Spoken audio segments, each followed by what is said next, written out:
Salam sejahtera, para pendengar yang terhormat. Hari ini kita akan mengeksplorasi topik yang sangat relevan dan penting dalam masyarakat kita, yaitu kesetaraan gender. Jadi, sebagai pembuka, saya akan menjelaskan sedikit apa itu gender. Jadi, gender adalah pembedaan peran, kedudukan, tanggung jawab, dan pembagian kerja antara laki-laki dan perempuan yang ditetapkan oleh masyarakat berdasarkan sifat perempuan dan laki-laki yang dianggap pantas menurut norma adat istiadat, kepercayaan, atau kebiasaan masyarakat. Nah, sementara itu, ketidakadilan gender merupakan suatu kondisi tidak adil akibat dari sistem dan struktur sosial sehingga perempuan maupun laki-laki menjadi korban daripada sistem tersebut. Menilik data terbaru menurut laporan statistik yang dirilis dari BPS, Badan Pusat Statistik Indonesia, bahwa yang pertama, Indeks Ketimpangan Gender atau IKG Indonesia pada tahun 2022 sebesar 0,459, turun 0,006 poin dibandingkan tahun 2021. Penurunan ketimpangan gender terjadi di sebagian besar provinsi di Indonesia. Yang kedua, tahun 2022 sebesar 0,459, turun kembali menjadi 0,46 pada 2021. Perbaikan ini dipengaruhi oleh peningkatan capaian dimensi kesehatan reproduksi dan pemberdayaan. Perbaikan dimensi kesehatan reproduksi dipengaruhi oleh perbaikan indikator perempuan melahirkan hidup tidak difasilitasi kesehatan yang turun dari 15,4% tahun 2021 menjadi 14,0% pada tahun 2022. Kemudian perbaikan ini juga dipengaruhi oleh perbaikan indikator persentase perempuan yang berusia 25 tahun ke atas, yang berpendidikan SMA ke atas, yang meningkat lebih tinggi dibandingkan laki-laki. Persentase perempuan meningkat dari 34,87% menjadi 36,95% di tahun 2021. Sedangkan persentase laki-laki meningkat dari 41,30% menjadi 42,06% pada tahun 2022. Terlepas dari perbaikan yang terjadi, kita bisa melihat bahwa masih banyak ketimpangan yang cukup signifikan antara laki-laki dan perempuan dalam berbagai aspek kehidupan. Oleh karena itu, saya telah menyiapkan beberapa pertanyaan untuk teman-teman sekalian, berupa pro dan kontra, serta menghadirkan beberapa narasumber untuk membahas hal-hal terkait kesetaraan gender ini. Halo teman-teman, apa kabarnya nih? Bisa tolong open mic sebentar untuk menjawab bagaimana kabarnya? Baik, Kak Alhamdulillah Ramses. Kak baik. Ramses, apa kabar? Wah, syukurlah kalau semuanya baik. Di sini juga kabar baik ya, teman-teman. Baiklah, untuk mempersingkat waktu, saya akan langsung memulai pertanyaannya. Pertanyaan yang pertama, jika besok sudah menikah, apakah teman-teman mengizinkan istrinya bekerja? Silakan teman-teman menjawab dimulai dari Mas Yusril.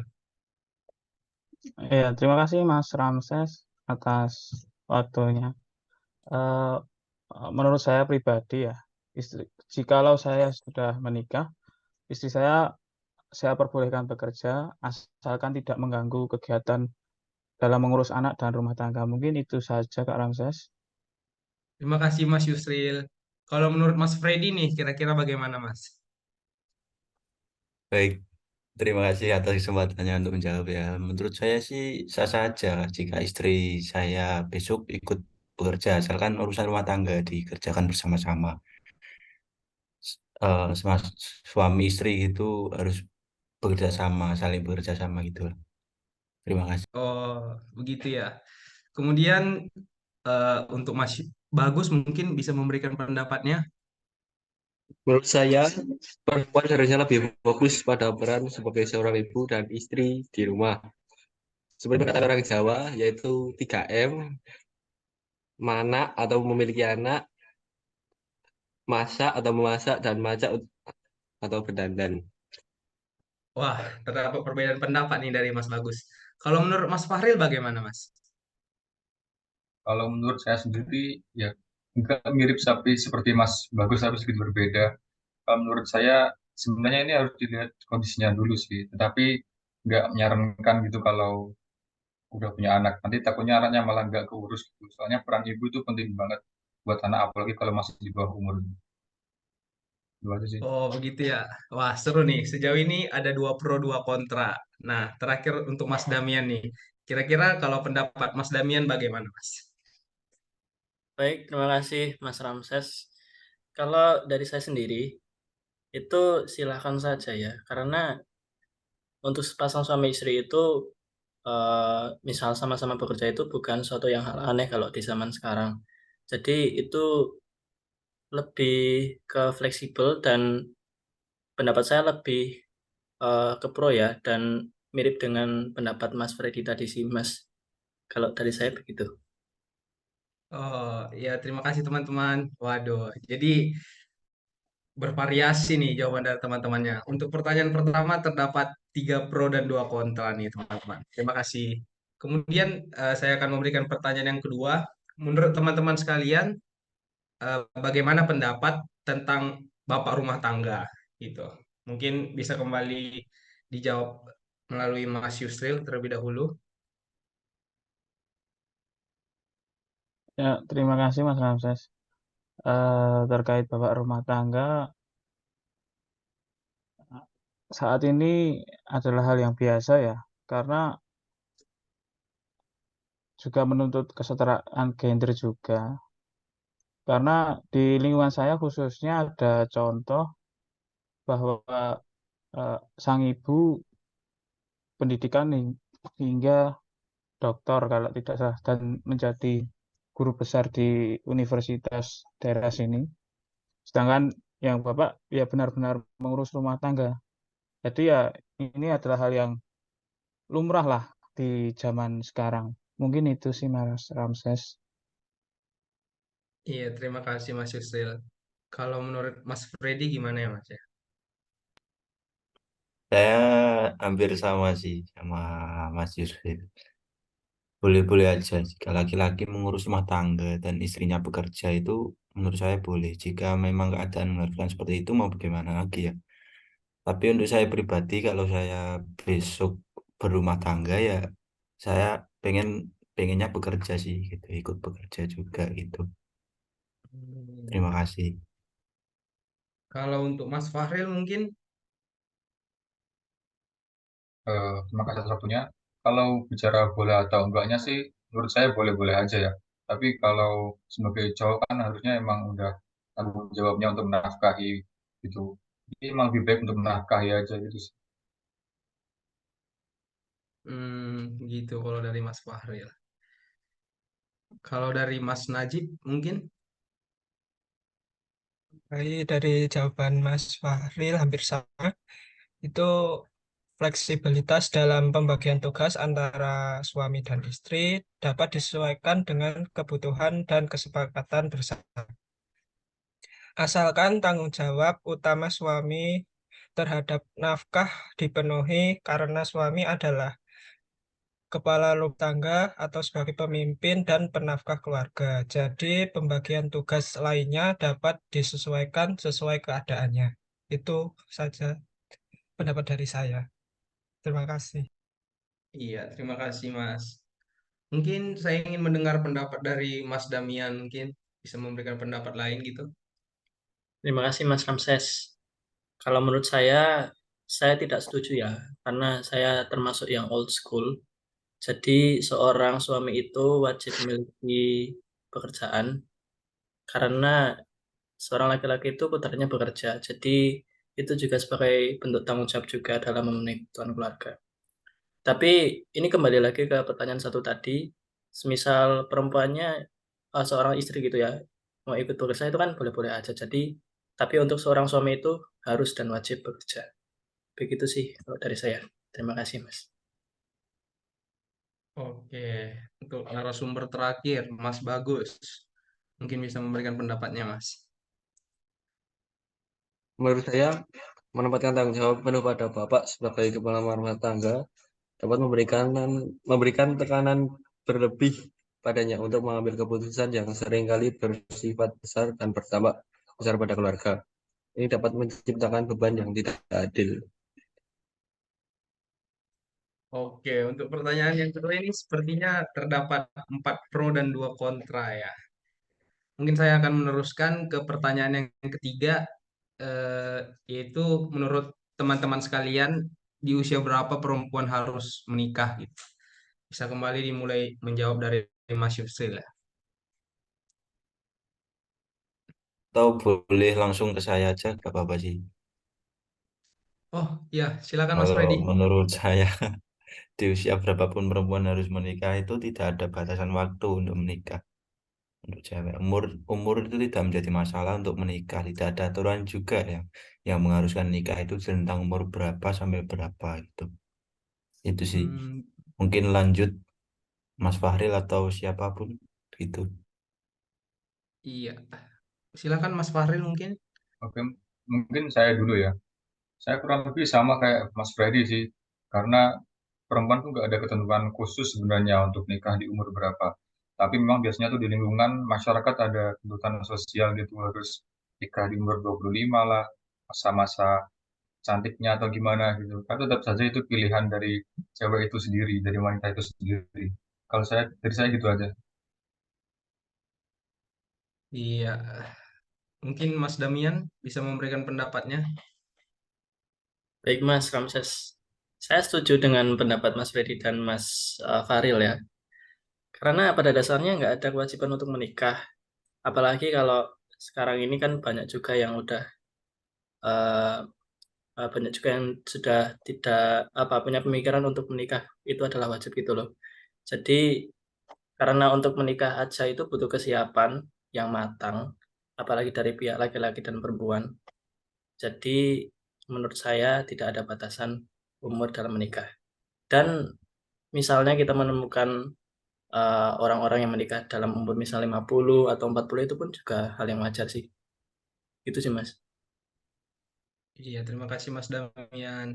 Kalau mungkin buat Mas Bagus bisa memberikan pendapatnya. Saya setuju dengan pendapat Mas Fahil. Perempuan menikah usia pada umumnya yaitu rentang 20 sampai 30 tahun. Karena pada masa tersebut perempuan mencapai puncak kesuburan. Iya, terima kasih Mas Bagus. Mungkin teman-teman masih ada yang ingin memberikan jawaban gitu. Mungkin saya menambahkan ya Mas Ramses, karena menikah itu sebenarnya kan berat ya. Kita ketahui sendiri setiap agama memiliki aturan khusus, seperti di Katolik ataupun Kristen kan menikah itu hanya cukup satu kali. Dan jikalaupun cerai, itu kan sangat susah untuk mengurus surat cerainya ya. Jadi menikah itu bukan tentang umur menurut saya. Jadi eh, kematangan, kesiapan dalam menikah itu harus dipikirkan lagi. Mungkin itu saja sih Mas Ramses. Iya, terima kasih Mas Yusril. Mungkin ada pendapat dari Mas Najib untuk mengakhiri pertanyaan yang ketiga. Saya belum ada, Mas Ramses. Oh, berarti Mas Najib tim yang bebas-bebas saja Mas ya. Ya, Oke, kalau gitu kita lanjut ke pertanyaan yang keempat ya teman-teman. Apakah laki-laki nih menurut teman-teman, apakah laki-laki harus memberikan kursinya kepada wanita saat di tempat umum? Nah, itu menurut teman-teman gimana nih? Mungkin saya ingin memulai dari Mas Fahril terlebih dahulu ya. Jadi boleh, terima kasih atas kesempatannya. Kalau ini lebih ke kondisinya ya.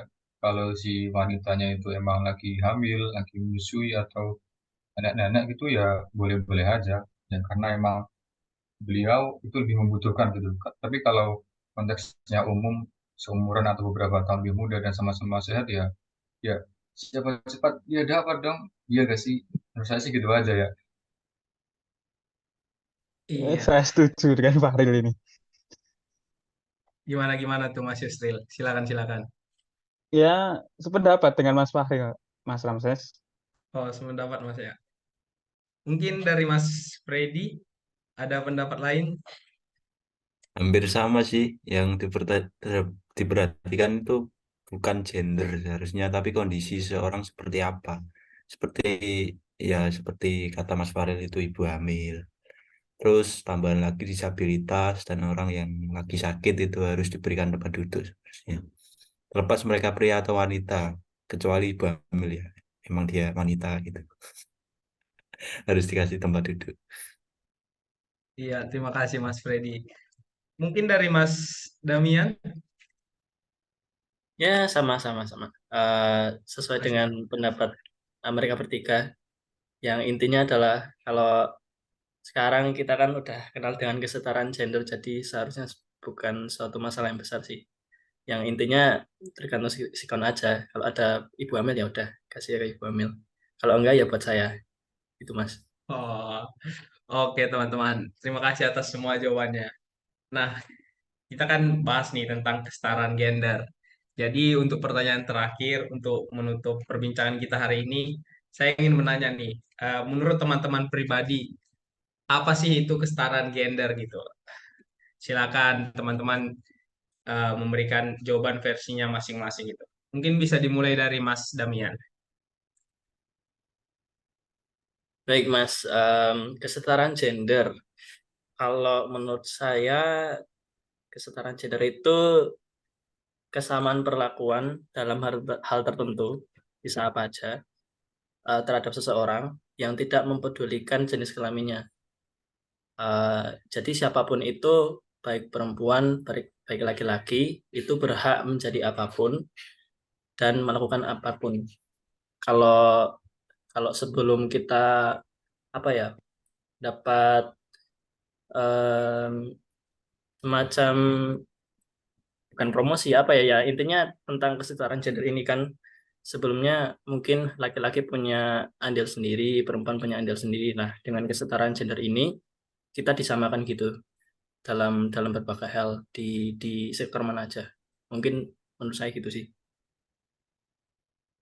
Iya, terima kasih Mas. Mungkin dari Mas Fahril bisa memberikan jawabannya.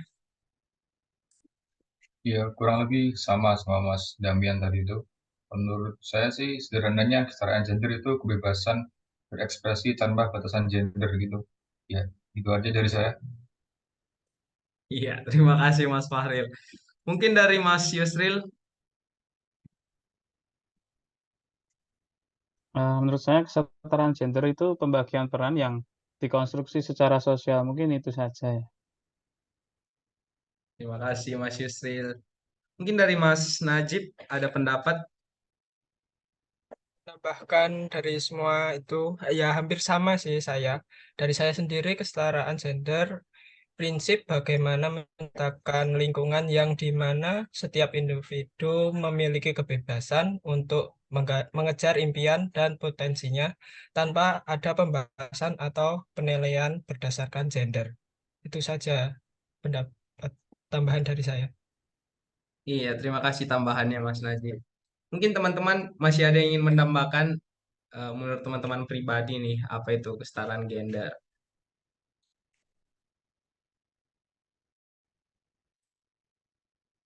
Iya, sepertinya tidak ada ya teman-teman ya. Nah, jadi kalau saya ngasih versi saya nih ya teman-teman ya. Seperti yang telah saya bacakan tadi gitu ya. Kalau ini versi BPS ya, versi data yang kita tampilkan di slide kita. Jadi versi BPS itu, jadi kesetaraan gender itu adalah eh, adanya laki-laki dan perempuan tanpa kodrat tertentu yang harus disetarakan teman-teman. Jadi kesetaraan gender ini harusnya itu terdapat kondisi adil terhadap sistem maupun struktur sosial, sehingga perempuan maupun laki-laki tidak ada yang menjadi korban terhadap sistem gender tersebut gitu. Karena laki-laki dan perempuan itu pada dasarnya sama, teman-teman. Ya, kurang lebih begitu. Nah, sepertinya pertanyaan yang saya berikan kepada teman-teman sudah habis. Saya berterima kasih kepada teman-teman yang sudah berpartisipasi di sini. Dan yang bisa saya sampaikan sebagai penutup yaitu pada dasarnya kesetaraan gender ini bukan hanya untuk kita diskusikan saja, namun akan lebih efektif, alangkah lebih baiknya jika langsung kita terapkan dalam kehidupan kita sehari-hari. Nah, mungkin itu saja perbincangan kita hari ini. Lebih dan kurang saya mohon maaf. Terima kasih saya ucapkan untuk teman-teman semuanya. Salam sejahtera untuk kita semuanya. Terima kasih. Sama-sama. Terima kasih Mas Terima Ramses. kasih Terima Mas kasih Mas Ramses. Ramses. Ya.